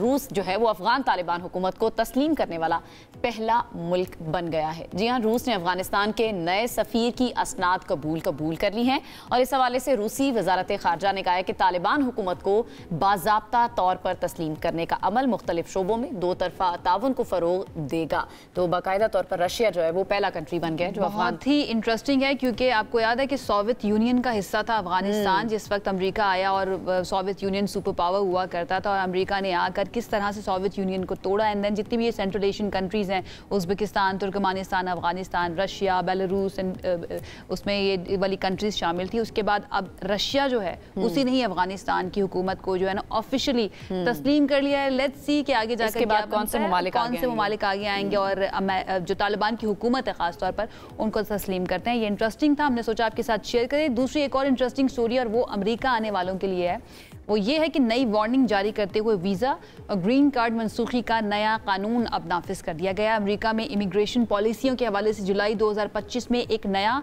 और सख्त तरीन मोड़ सामने आया है। जब से ट्रंप सामने आया तब से सारे मोड़ जो है ना वो बड़े मुश्किल मोड़ बन चुके हैं। अब वो है कि आपको बता देते कि अमेरिका में दाखिले के ख्वाहिशमंद अफराद जो हैं वो ग्रीन कार्ड होल्डर्स हैं या वीज़ा रखने वाले हैं, उनके लिए इमिग्रेशन महकमे ने एक इंतहाई अहम पैगाम और इंतबाही पैगाम जारी किया और कहा है कि अमेरिका आना और यहाँ रहना एक एजाज़ है, ना कि आपका हक। अगर आप दहशतगर्दी की हिमायत करते हैं, तशद्दुद की तरगीब देते हैं या किसी ऐसी सरगर्मी में शरीक होते हैं तो आप अमेरिका में रहने के अहल नहीं होंगे। और ये सिर्फ आपकी बातों से अंदाजा नहीं लगाया जाएगा बल्कि आपको मॉनिटर किया जाएगा, आपके सोशल मीडिया को देखा जाएगा, आप क्या पोस्ट करते हैं, आप क्या लिखते हैं, आप कौन सी पोस्ट को लाइक करते हैं, ये सब चीजें देखी जाएंगी। तो अगर आप अमेरिका जाना चाह रहे हैं तो इन चीजों का आपने बहुत ज्यादा ख्याल अच्छा, ये भी एक इसमें एस्पेक्ट ये भी है कि जो हमास की हिमायत करने वाले जो स्टूडेंट्स हैं उनके गिर्द भी घेरा तंग करे, उनके वीजा मनसूखी के लिए भी जो कमर कसली है। लेकिन अगर हम ज़ोहरान ममदानी को देखिए, वो तो बड़ा खुलेआम अपनी कैंपेन के अंदर फलस्तीन तो उनको नापसंद भी करते हैं, वो खुलेआम बोलते हैं। वो कैंडिडेट बन चुके हैं मेयरशिप के न्यूयॉर्क सिटी के लिए। बट लेट्स सी, मैं कल इस बारे में खबर पढ़ रही थी कि इसके अंदर पैराडाइम शिफ्ट जो है ना वो काफ़ी हद तक आ रहा है और डेमोक्रेट्स बड़ी तादाद में जो है ना वो अब गज़ा और फ़लस्तीन की हिमायत में सामने आ रहे हैं। इसके ऊपर आने वाले वक्त में मुझे लगता है कि मज़ीद काम भी होगा। बट ये एक नई स्टोरी थी, हमने सोचा आपके साथ शेयर करें कि अगर आपके पास ग्रीन कार्ड है, अगर आपके पास अमेरिका का वीज़ा है और आप वहाँ पर जाना चाहते हैं तो जाने से पहले आपने ये देखना है कि आप सोशल मीडिया के ऊपर क्या पोस्ट कर रहे हैं या फिर आपके जो हैं स्पेशली इन तमाम चीज़ों के बारे में जिसके बारे में अमेरिका ने मना किया है वो क्या है, अदरवाइज आपको नहीं जाने दिया जाएगा। फिर आप छोड़ दीजिए, यहीं पे रहें और यहीं पे बैठ के सारे काम करें। एक ब्रेक की तरफ जाते हैं, ब्रेक से वापस आएंगे, कुछ मजीद बात करेंगे, साथ रहिए। ओके जी, वेलकम बैक। अक्सर हम सोचते हैं तन्हाई में खुद से, अक्सर हम बातें भी कर रहे होते हैं, कभी बेख्तियार तो कभी शऊरी तौर पर, लेकिन सवाल यहाँ पर यह है कि हम खुद से क्या बातें करते हैं और क्या वो हमें हौसला देती हैं या फिर मायूसी में धकेलती हैं। आप क्या बातें करती हैं अपने आप से बातें करती भी हैं या नहीं? कर लेती हूँ। क्या बातें करती हैं वो मैं बता नहीं सकती। Are you kind to yourself या अपनी क्रिटिकल होती हैं? क्रिटिकल भी हो जाती हूँ, क्यों कर दिया, समटाइम्स क्रिटिकल भी हो जाती हूँ वो, लेकिन वो समटाइम्स मोटिवेशन भी आपको दे रहा होता है कि नहीं ऐसे अगर आपने कर लिया है फलां चीज़ मैंने इस तरह कर लिया है तो मुझे आगे ये करनी है। मुझे खुशी हुई सुन के कि आप अपने आप से बातें करती हैं, क्योंकि अभी ब्रेक में जो हमारे साथ अभी एक बहुत ही पर्टिनेंट शख्सियत जो गेस्ट मौजूद है जिनसे हमने बात करनी है इस टॉपिक के बारे में, मैं उनसे यही बात करी थी कि क्या लोगों को पता भी है कि वो अपने आप से बात करके अपनी ज़िंदगी का धारा थोड़ा सा मोड़ सकते हैं या नहीं मोड़ सकते। तो पॉजिटिव सेल्फ टॉक कितनी ज़्यादा इंपॉर्टेंट है आपकी अपनी पर्सनालिटी के लिए, आपकी पर्सनल ग्रोथ के लिए, इवन आपकी प्रोफेशनल ग्रोथ के लिए। बहुत ज़्यादा लोगों को नहीं पता होता। मैं इसके बारे में क्योंकि बहुत ज़्यादा मेरा फोकस होता है कि आप अपने आप से क्या बातें कर रहे हैं या आपकी क्वालिटी ऑफ थॉट्स जो हैं वो किस तरह के हैं, ये बहुत मैटर करते हैं। तो हमने सोचा कि इस इशू को हमें डिस्कस भी करना चाहिए, लोगों को अवेयर भी करना चाहिए, खुद भी सीखना चाहिए और कोशिश करें कि आप लोग भी इससे ज़रूर सीखें। तो इस पर बात करने के लिए हमारे साथ मौजूद हैं मारूफ मोटिवेशनल स्पीकर हैं, लाइफ कोच भी हैं, कॉर्पोरेट ट्रेनर भी हैं, हज़ार लोगों की ज़िंदगियों में उनको आगे बढ़ने के लिए मुख्तलिफ हुनर भी सिखाते रहे उमैर जलियांवाला हमारे साथ मौजूद है। उनको वेलकम करते हैं। Umair, thank you so much हमें ज्वाइन करने के लिए। कैसे हैं? वालेकुम अस्सलाम। Glad to have you. सबसे पहले तो ये बताएं, आप भी अक्सर शबे तन्हाई में कुछ देर पहले नींद से अपने आप से बात करते हैं या नहीं करते? जी, सारे करते हैं। ये बड़ा इंसानी फेल है, लेकिन आपने बड़ा अच्छा सवाल किया। फोन नहीं करते, फोन यूज कर रहे होते मुझे तो लगता है सोने से पहले। अब मैं कल अपनी बेगम को यही कह रहा था कि the key to self awareness is a phone with a dead battery. जिस दिन फ़ोन की बैटरी नहीं होती उस दिन हमारी वाकई अपने आप से बात होती है और हमें सोचना चाहिए कि वो बात पॉजिटिव है, हमें उठान देती है, या वो बात हमें हर वक्त क्रिटिसाइज़ करती रहती है, हमारे अंदर ऐब निकालती रहती है, या हमें हुक्म देती है कि चलो उठो और ये करो। क्योंकि जैसी आवाज़ है वैसा मूड है, जैसी आवाज़ तलाश करती है। और आप जानती हैं कि बहुत सारे लोग रुक जाते हैं, एक्शन नहीं करते क्योंकि उनकी अपनी आवाज़ उन्हें रोक रही होती है। मज़ेदार बात यह कि ये आवाज़ में बहुत सारे अल्फाज और जुमले अपने भी नहीं हैं, ये बड़ों के हैं जो कि बचपन में सुने और अपना लिए। तुम किसी काबिल नहीं हो, तुम कुछ नहीं कर सकती, तुम लड़की हो, तुम तो जितनी बातें सुनी और इसी तरह जो पॉजिटिव भी है, आपका सेल्फ बिलीफ बन जाता है, आपको पता भी नहीं होता और वो आपका सेल्फ बिलीफ बन चुका है। और जब बन गया तो अब आपने उसको जीना है। हाँ, हम एक्सप्लेन करते हैं व्हाट इज सेल्फ टॉक। तो सेल्फ टॉक खुद कलामी, और अगर आप एक लम्हे के लिए खामोशी इख्तियार करें तो आपके अंदर से, क्योंकि ये एक थिंकिंग मशीन है, ये मुसलसल आपको कुछ ना कुछ अच्छा ये इंटायरली बुरी चीज़ भी नहीं है, इससे पहले कि मैं इसको और मज़ीद खोलूँ, क्योंकि बाज़ मरतबा ये हमें अलार्म भी कर रही होती है, हमें एक बड़ी विजडम की तरफ इशारा कर रही होती है, तो हमें थोड़ा सा एवेल्यूएट करना चाहिए कि ये पॉजिटिव है, नेगेटिव है, इसका मकसद क्या है। अच्छा अगर मैं आपसे एक क्विक एक्सरसाइज कराऊँ, अगर आप अपना फ़ोन रखते हैं आप लोग शो करते हुए, अगर आप फ़ोन पे सेल्फी कैमरा खोल लें और जो लोग देख रहे हैं अगर वो भी अपने फ़ोन पे सेल्फी कैमरा खोल लें, हम ये काम अक्सर करते हैं, मैं आपसे गुजारिश करूंगा कि सेल्फी ना लें। अच्छा, सिर्फ देखें इस कैमरे में, अपने आप को देखें जी।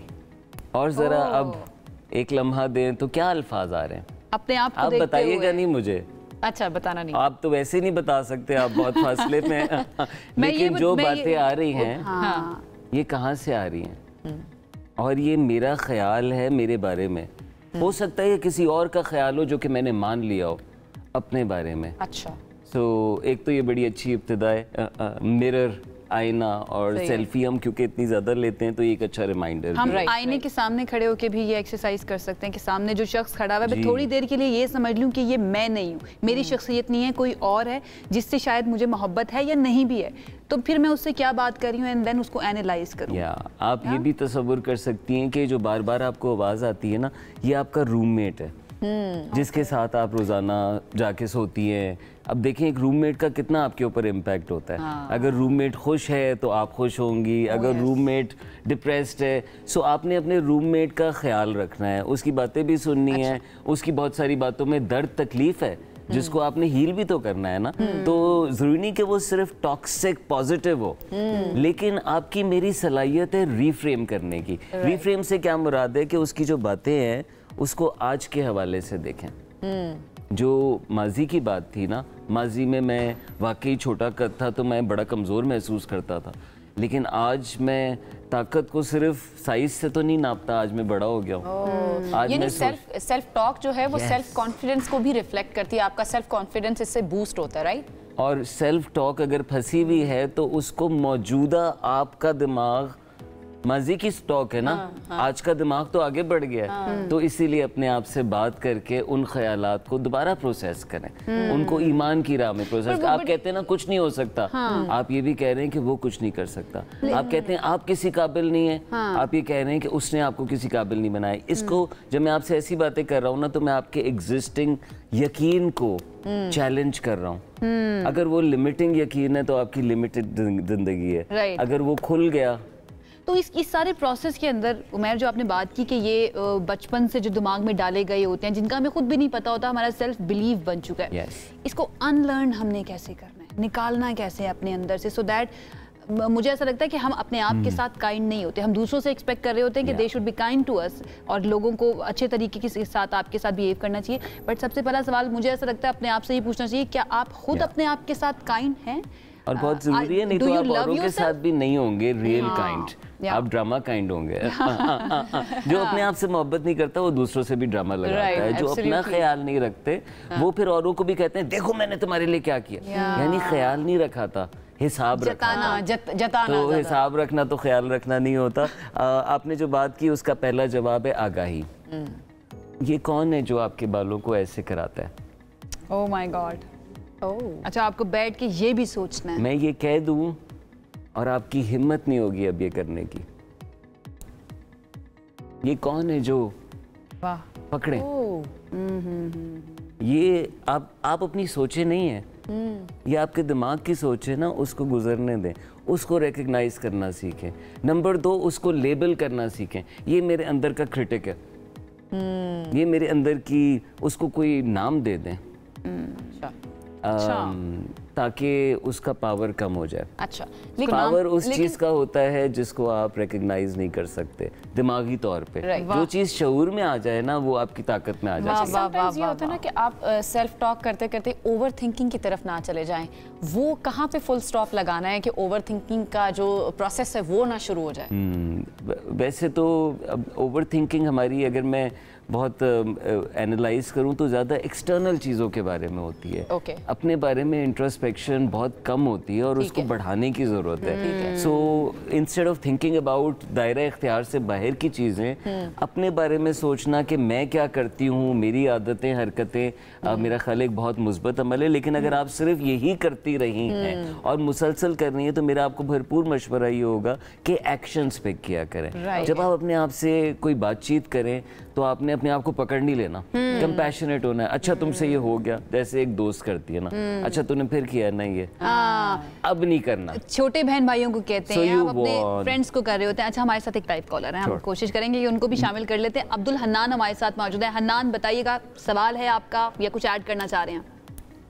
अस्सलाम वालेकुम आप सबको और देखने वालों को। मेरा नाम अब्दुल हन्नान है और मैं हासिल आपके साथ मुखातिब हूँ। आपका चैनल तो मेरी फैमिली के दिल के साथ लगा हुआ है और जैसे ही आप लोग आती हैं और मेरी बेगम और मेरी वालदा लगाकर बैठ जाती हैं और फिर हम लोग आपके साथ ही घुल मिल जाते हैं माशाल्लाह। बहुत शुक्रिया, और बहुत शुक्रिया, बहुत शुक्रिया। चीज इसमें ऐड कर दूं कि जो टॉपिक जो आप लोग लेके बैठे हैं ये तो इतना अच्छा है ना आज के जमाने के लिहाज से कि अगर हम किसी से कोई बात करते हैं तो उसका बतंगड़ बन जाता है, किसी से कुछ पूछने जाते हैं तो सही मिलता नहीं है, किसी को कुछ बताने जाते हैं तो वो उसका नेगेटिव इम्पैक्ट आना स्टार्ट हो जाता है। तो मैं कई दफा अपनी बेटी के साथ गाड़ी में या बाइक पे जब निकलता हूँ बाहर तो कहीं ना कहीं कुछ मेरे जहन में आता है कि ये चले कर लेता हूँ, चले ये करके आता हूँ, या ये मैंने किसी के पास जाके देना है या लेना है। तो वो जब मैं ये बातें कहीं करता हूँ तो इतना दिल मुतमईन होता है कि बजाय मैं किसी के पास जाके मशवरा करूं या किसी से जाकर करूं तो बिल्कुल मुझे बात फजूल लगती है। और आज के जमाने में ये चीज तो बंदे को बड़ी रिलैक्स कर रही है ना। तो भाईजान कह रहे हैं कि आप इशारों से करें, मैं तो कहता हूँ खुल के बातें करें, जितनी खुल के करेंगे उतनी आसानी होगी। ठीक है, ठीक है, ठीक है, बहुत शुक्रिया। खुल के बातें करें वो कह रहे हैं। अच्छा वो मसला ये ना कि ज्यादा खुल के करने लगेंगे ना लोग समझेंगे पता नहीं इसको क्या हो गया। वैसे ये भी हमारा खौफ है ना। आप देखें हमारे दरमियान जो लोग करते हैं वो इंस्टेंटली हमारी तवज्जो लेते हैं। क्यों? क्योंकि वो कर रहे होते हैं जो हमारे अंदर दिलेरी नहीं होती है। और ज़रूर कुछ लोगों का एक्सप्रेशन हर्टफुल होता है। एक सेटल इन होने की या फिर फिट इन होने की भी तो ख्वाहिश होती है ना मुआशरे के अंदर, उनके नॉर्म्स को भी हमें देखना होता है। तो ये सोचकर मुझे ऐसा लगता है कि लोग ये कर रहे थे कि ओके खुद कलामी मुझे करनी है तो अपने आप तक रहे। अच्छा मराकबे के बारे में या मेडिटेशन के बारे में बताएं, ये कितना ज़्यादा इंपॉर्टेंट है अगर आप पॉजिटिव सेल्फ टॉक की तरफ जाना चाहते हैं? मैंने कुछ ऐसी किताबें पढ़ी जो कि सीरतुन नबी को वेस्टर्न लोगों के सल्लल्लाहु अलैहि वसल्लम को बयान करती हैं। तो ज़ाहिर है उनका बयान करने का अंदाज़ मुख्तलिफ होता है। तो एक बड़ा अहम सवाल है कि वो गारे हिरा जाते थे और 2.5 घंटा आज के दौर में लगता है और दिन रात गुजारते थे और क्या करते थे हम नहीं जानते। लेकिन यकीनन इबादत हैं, यकीनन कलमात हैं, मुराकबात हैं। तो मैंने जो अपने वर्कशॉप्स में एक्सपीरियंस किया है मैं प्रैक्टिकली उसका आपको जवाब ऐसे दूं कि मैं जब लोगों को मेडिटेट कराता हूं थोड़ा बहुत तो वो पहली मर्तबा अपने आप को महसूस करते हैं, अपने जिस्म को, अपने फोकस को, कि जहाँ फोकस जाता है वहाँ जादू जाता है। जैसे आप बैठे बैठे अपने पैरों पे तवज्जो ले जा सकती हैं, आप दिल की धड़कन महसूस कर सकती हैं। हम मर्द हज़रात तो बहुत ही दिल से दूर होते हैं तो कनेक्ट कर पाते हैं। नंबर 2 वो अपनी ज़िंदगी की दिल ही को महसूस कर रहे होते हैं और कुछ महसूस नहीं हो रहा होता। ये भी मुझे लगता है कि ये बहुत ज़्यादा पॉजिटिव चीज़ नहीं होती है। You have to create a balance, you have to have the whole. इंसान अगर सिर्फ जज्बात पे तो जानवर है, अगर सिर्फ दिमाग पे तो रोबोट है। और दोनों मिलते हैं तो इंसान शर्फ वाला बनता है कि इसका रीज़न भी है और इसका इमोशन भी है। ये बैलेंस तो आप बिल्कुल दुरुस्त बात करिए, होल होना। जब मेडिटेट मैंने लोगों को कराया तो उनको मौका मिला अपनी ज़िंदगी की कहानी के मुख्तलिफ हिस्सों पे तवज्जो देने का। कभी उनको शुक्र नहीं आ रहा तो जब हम मुख्तलिफ चीज़ें करवाते हैं अपने साथ वक्त गुजारने से आपका दिमाग आप ले जा सकते हैं वहाँ जहाँ नहीं जा रहा होता। अगर आप किसी और की गाइडेड मेडिटेशन सुन लें तो उसने आपको उन जगहों पे लेके जाना है जहाँ आप शायद नाशुक्री हो गई हैं, आप हर्ट हो गई हैं। लेकिन जब आप वो करेंगी तो एकदम से आप लेकिन जब आप स्टार्ट करते हैं ना मेडिटेट करना, क्योंकि मैंने 1-2 दफ़ा कोशिश की, मुझे ऐसा लगता है कि आपको एक गाइड की ज़रूरत होती है उसके लिए। जब आप कोशिश करते हैं, स्टार्ट करते हैं तो आप डर भी जाते हैं कि ये मेस क्या है दिमाग के अंदर। ऐसा लगता है कि गूगल के बहुत ज़्यादा टैब्स जो है ना वो आपके दिमाग के अंदर खुले में, एंड देन किस पर फोकस करना है आपको समझ नहीं आता। अच्छा वो जो हम ब्रेक पे भी बात कर रहे थे कि आपको अपना मुशाहिदा करने के लिए भी मुझे ऐसा लगता है कि खुद से निकल कर, जैसे आप उमैर यहाँ पर बैठे हुए हैं तो उमैर को अपनी पर्सनल सेल्फ से निकलकर सामने बैठकर उससे बात करनी चाहिए, उसको थोड़ा सा ज़रा एक्सप्लेन करें, वो कैसे कर सकते हैं हम? जी, बहुत आपने ये नफ्सियात में और थेरेपी में सुना होगा कि अपने अंदर का ऑब्जर्वर, अपने अंदर का ऑब्जर्वर। आप इस बात को ऐसे कह रही हैं कि मैं अपने आप को बाहर से देख सकूं और अपना जायज़ा ले सकूं। मज़ेदार बात ये है कि ये तो हमारी ऑलरेडी हमारे डिज़ाइन में मौजूद है। एक हमारी रूह है और एक हमारा दिमाग है। दिमाग हमारी थिंकिंग मशीन है। हम चाहें तो हम ये गलत फहमी में हो सकते हैं कि हम अपना दिमाग हैं। लेकिन आप ये जानती हैं कि मैंने अपने दिमाग को ब्रेक दिया है। अब मैं अपने दिमाग को देख रहा हूँ। ये हम सब के अंदर है। राइट, ये हम सब के अंदर है। इसको कहते हैं अपने ऑब्जर्वर को डेवलप करें। अच्छा, अभी आप ये बात कर रहे हैं ना, तो एसी भी बंद हुआ है और एकदम से ऐसा लगा है कि खामोशी हो गई है। And we are actually observing ourselves. हमारे साथ लाइव कॉलर मौजूद हैं, याया हैं कराची से। अस्सलाम वालेकुम याया, कोई सवाल करना चाहेंगे, कुछ ऐड करना चाहेंगे? याया आप मौजूद हैं साथ? या नहीं है हमारे साथ। अच्छा, ये जो पॉजिटिव सेल्फ टॉक है, इसमें हमें हेल्प होती है अपने आप को मोटिवेट करने में, गोल सेट करने में भी कहीं ना कहीं हेल्पफुल होता है? एब्सोल्युटली। आप देखें, जो आपकी टॉक है उससे आपका मूड बन रहा है, उससे आपका इमोशन बन रहा है, उसी से आपकी कहानियां बन रही हैं उस लम्हे की। अगर टॉक नेगेटिव है तो गोल भी नेगेटिव है। मुझसे तो कुछ होता ही नहीं है, छोड़ मैं तो नहीं कर पाऊंगी। जब टॉक पॉजिटिव होती है, चलो ये भी करते हैं, इसको ऐसे कर ले, मैं नहीं कर सकती से मैं कर सकती हूँ तक। तो आपका साइड फ्लिप हो गया। आप जो गोल्स नहीं टेकअप कर रही थी, अब वो आप टेकअप करेंगी। जिन चीजों पे आपकी फियर की आवाज थी, अब आपकी फेथ की आवाज आ जाएगी। तो ये काफी बड़ा स्विच है। वाह, क्या बात है। हमारे साथ हमें ज्वाइन कर लिया याया ने। जी याया, गुड मॉर्निंग। आप दोनों को बहुत गुड मॉर्निंग। तो मैं भाई को देख के तो मुझे बैठी बड़ी पॉजिटिव वाइब मिलती है। ही इज द पर्सन के, क्योंकि मैं सिद्रा में शो में भी सुनता हूँ, ही इज द पर्सन के दीन और दुनिया दोनों को साथ लेके चलते हैं, बहुत प्यारे अंदाज में समझाते हैं। आयशा, मैं तो ये कहूंगा क्योंकि मैं खुद भी अपने आप को ब्रीथ भी करता हूँ और अपने आप से बातें भी करता हूँ, अपने आप से लव भी करता हूँ। मेरा कहना ये है कि अगर अपने आप को अगर आप फिट रखेंगे ना, अपने आप से मोहब्बत करेंगे, किसी के लिए कुछ करने के लिए अपने आप को फिट करना बहुत जरूरी है। If you don't care about yourself, you can't care others. तो ये जरूरी है। और देखें, आप अक्सर जिक्र करती है ना बोर होने वाली बात, जो लोग अपने आप में इन्वॉल्व होते हैं, अपने आप को इंगेज करते हैं, तो वो कभी बोर नहीं होते, उनकी लाइफ में कोई बोरिंग चीज नहीं होती। और ये जो मुस्बत सोच की बात करते हैं ना आप लोग, ये मुस्बत सोच ही तो हर चीज को आगे बढ़ाने के लिए आपको कोशिश करती है। आप जितनी भी मुश्किल मराही में हो ना आयशा, लेकिन अगर आप ट्रस्ट अपने आप से करते हैं कि yes you can do it, और जब आप yes you can do it जब आप करते हैं, तो फिर अपने बच्चों को भी यही सिखाते हैं, बच्चे भी यही सीखते हैं। ऐसा ही है, बहुत जरूरी है।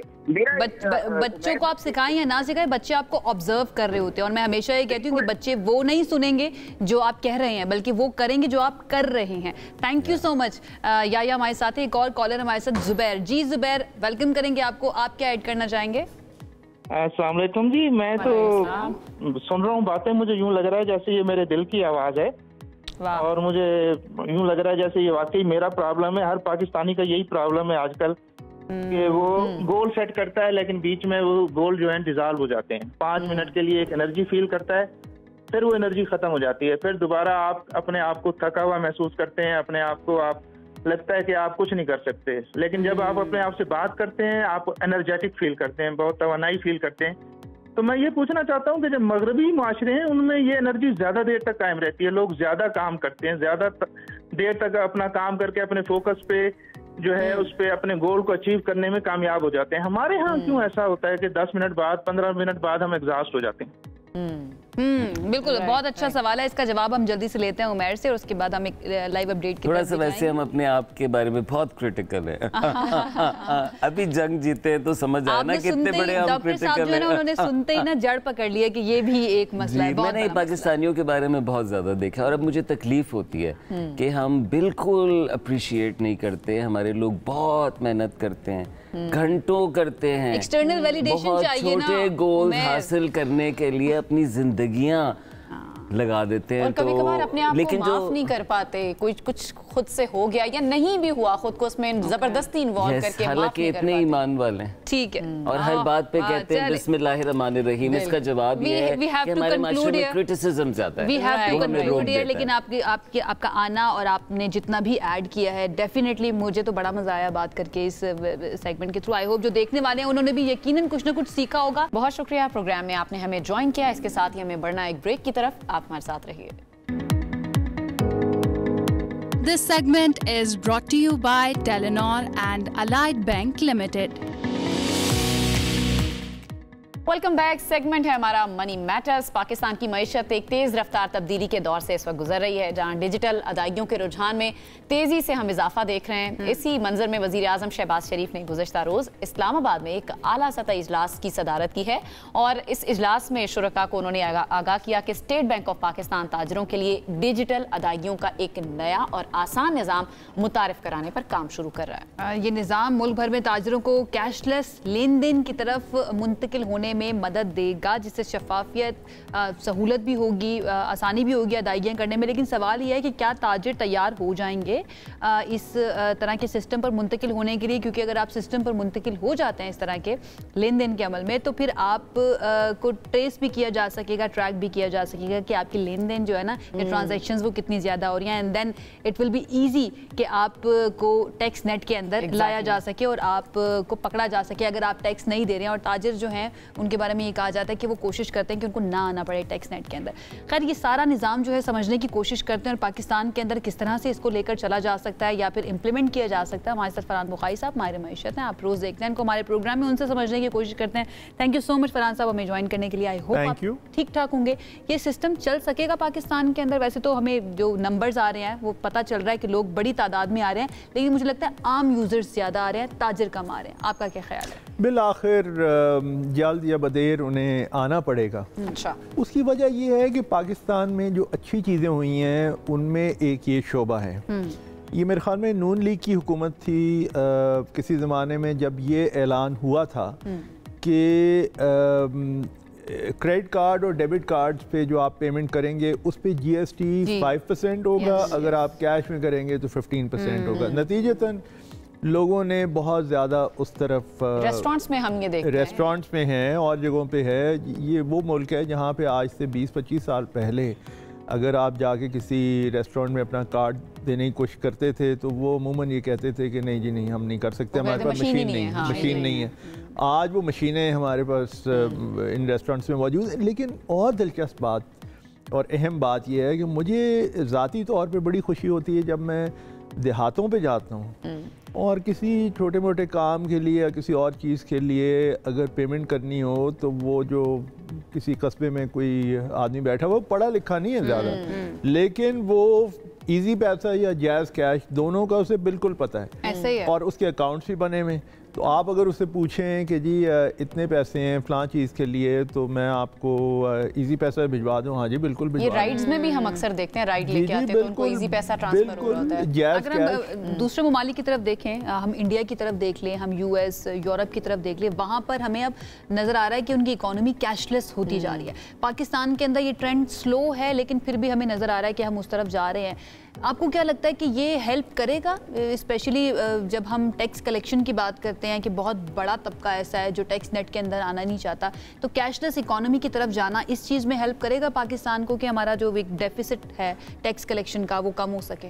एक तो देखिए ये स्लो और तेज़ के कहीं दरमियान सूरत हाल है, क्योंकि जब इस किस्म के लोग मैं देखता हूँ जो कि गरीब हैं, दुकानदार हैं, कुछ और काम करते हैं, और वो जब इजी पैसा इस्तेमाल कर रहे होते हैं तो उससे ये ज़ाहिर होता है कि ये ट्रेंड माशरे में बढ़ रहा है। अच्छा, कैशलेस इकॉनमी की तरफ जाना वक्त की ज़रूरत भी है।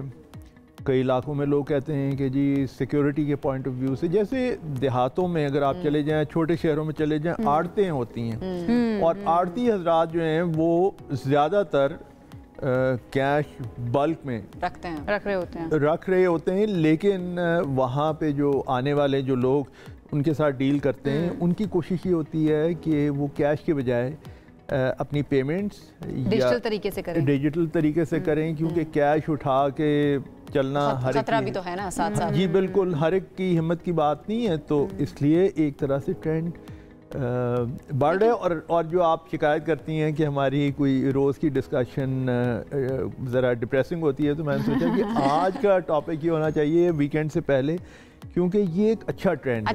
लेकिन हुकूमत को साथ साथ चैलेंजेस क्या आ सकते हैं कैशलेस इकोनॉमी की तरफ जाते हुए? देखिए, कैशलेस इकोनॉमी का सबसे बड़ा चैलेंज तो ये है कि इसके बारे में ऐलान करना आसान है, लेकिन रियलिस्टिकली अमल दरामद में कुछ वक्त लगेगा। लेकिन वो सफ़र शुरू हो चुका है।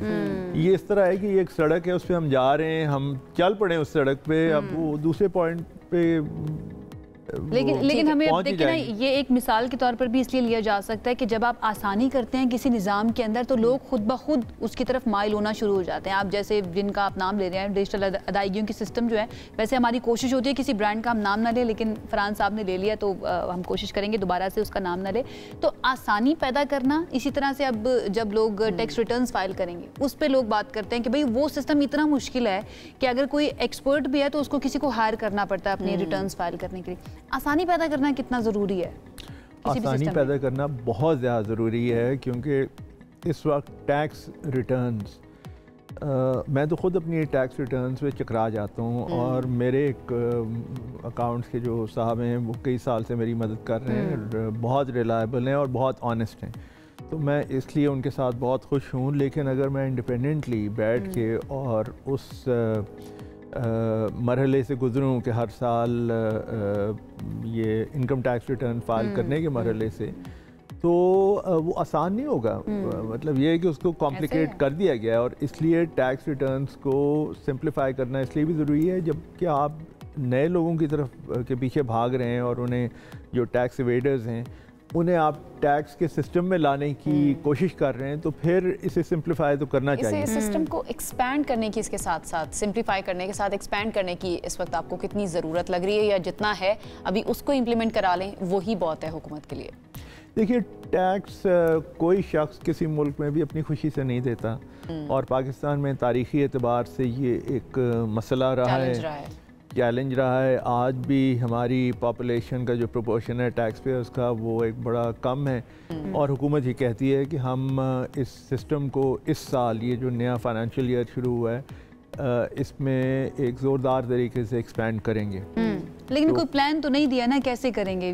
This is the question. हम टैक्स इस्लाहात की बात करते हैं, लेकिन कैसे करेंगे? वो इनडायरेक्ट टैक्सेस के थ्रू ही सिर्फ अपनी टैक्स कलेक्शन को बढ़ाएंगे IMF को दिखाने के लिए? जो बेचारे लोग हैं, जो मिडिल क्लास है, ये सैलरीड तबका है, वही टैक्स देता रहेगा? ये समझ नहीं आती। ये बहुत अच्छा सवाल है, और अभी तक तो पैटर्न यही हुआ है। लेकिन इस साल फाइनेंस मिनिस्टर औरंगज़ेब साहब ने भी और वज़ीर आज़म ने भी और लोगों ने ये कहा है कि हम डायरेक्ट टैक्सेस के ऊपर भी काम करेंगे।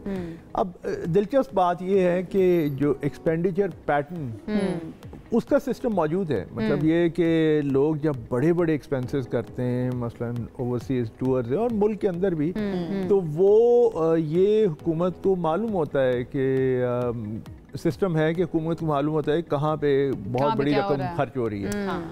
मसलन एक ज़माने में सुना था कि शादी घरों का जो रिकॉर्ड है वो भी हुकूमत जाके और उसमें भी छानबीन करेगी कि अगर किसी ने अपने बच्चे या बच्ची की शादी के लिए 25 लाख रुपए कहीं खर्च किए हैं शादी घर में, और उनकी टैक्स की पेमेंट गुज़श्ता साल के हवाले से हज़ारों में और लाखों में नहीं है, तो फिर ये पूछने का सवाल बनता है कि रुझान पाकिस्तान में बड़े अरसे से चला रहा है शादियों में बहुत ज़्यादा खर्चा करना। जी, और आजकल रवाज ज़्यादातर ये हो गया। एक ज़माना था जबकि कहीं किसी होटल वगैरह में शादी तो शाज़ो नादरी होती थी, शादी घर भी मेरे बचपन में उनका तस्वर नहीं था। फिलहाल तो हमें GST रिलायंस ही नज़र आ रही है टैक्स कलेक्शन जो है पाकिस्तान की। लेट्स सी कब तक ये मामला चलता है। अभी तक तो हम देख रहे हैं कि कितना ज़्यादा बेड़ा गर्क हो चुका है, लेकिन अल्लाह मालिक है, एट द एंड हम यही कहने लगते हैं, होप फॉर द बेस्ट। उम्मीद पे दुनिया कायम है, उम्मीद पे दुनिया कायम है। बहुत शुक्रिया आपका फरहान साहब हमारे साथ मौजूद थे। एक मरतबा फिर से हमने कोशिश किया कि इकोनॉमी का जो सेक्टर है ना, उसके एक और पहलू, एक और फैक्टर के ऊपर बात की जाए कि पाकिस्तान में उसमें कितना काम हो रहा है। हमने पॉजिटिव बात की है, पॉजिटिव तो की है, लेकिन मुझे लगता है कि मजीद पॉजिटिव हो सकती है। उसके लिए काम करने की ज़रूरत, और काम करने के लिए कोई भी तैयार नहीं होता। इसी नोट के ऊपर हमें इजाज़त दीजिए, इंशाल्लाह आपसे करेंगे दोबारा मुलाकात। अपना बहुत ख्याल रखिए। अल्लाह हाफ़िज़।